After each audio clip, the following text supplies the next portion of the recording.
All right, today we're going to do a quick tutorial on cropping, cutting, slicing, whatever you want to call it.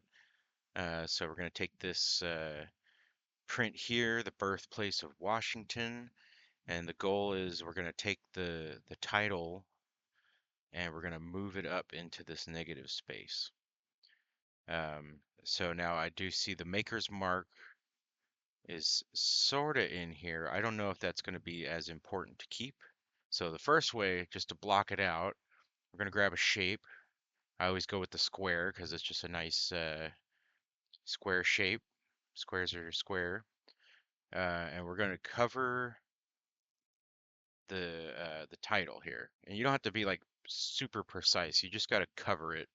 Make sure it's completely covered. And then what we need to do next is select the image and the square at the same time. So there's two ways to do it. The way I like to do it is I hold my left mouse button and then I drag this little highlight box. And you don't even have to like go over the whole thing. You just got to grab just a bit of it, and then it'll select both of the layers that we need to work on. The other way to do it is, say you're on a Mac, you would hold Command and you would click both of these while holding Command so that you could select both at a time. If you're not holding Command, you can only select one at a time. So since we need to grab both of them, you hit Command, or if you're on PC, you hit Control, and you could grab both of them at the same time. So now that we got both of them, we're going to use the Slice tool, which is down here near the bottom right. And this is going to automatically cut along this line here. So you can see it cut off this edge, which we're not going to need. Oh, let's see if I can actually grab it. Yeah, okay, so this little edge here, we don't need that. So we're just going to delete that. And then we got this piece. Well, let me grab it. Anyways, we don't need that either. Somehow we got a couple extras in there. I'm not sure where those came from. We have duplicates. How do we get duplicates? I'm just going to delete the duplicates. Okay, so we now have the birthplace of Washington is separate. Now, if you have trouble where it's going to the edge parameter cursor and you need to grab this piece, you could just zoom in a little bit, and then now you have a little bit more room. And if you need more room, you just keep zooming in until you could actually grab the thing. And so what the simple way to do this is we're just going to move this up and cover that so we have less negative space now. So we went from something like this, and now we're into something like this.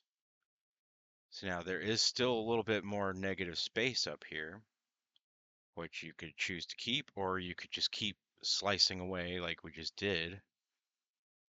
So I always like to get my length first before, would it be length or width? I guess it would be the width. I'd like to get the width before the height because it's easier to grab this width edge when it's expanded. So then when you get your height, because you're going to be shrinking it down, it's much more difficult to grab this width edge. See how it just wants to go to the corner? So always get your width before your height. And so we're going to do that again. We're going to grab these two elements. I'm going to slice them. And then you're just removing the shape that you just put in. And we're going to even remove that slice result, which does bring back what was covered up previously. But now you could just really move it up in there.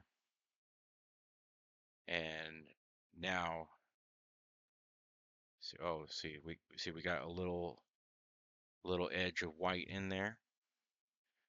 No problem. Going to slice that again.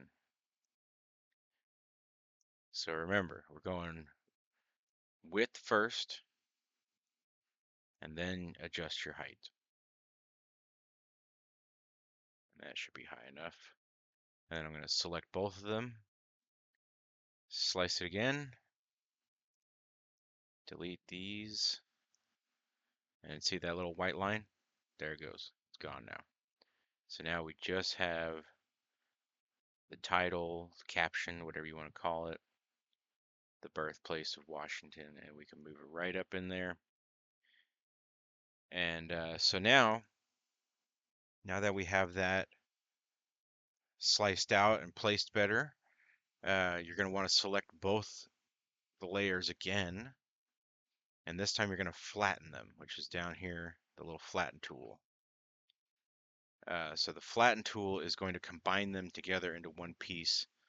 So now you could begin editing the size you want. So say we're going for a coffee mug.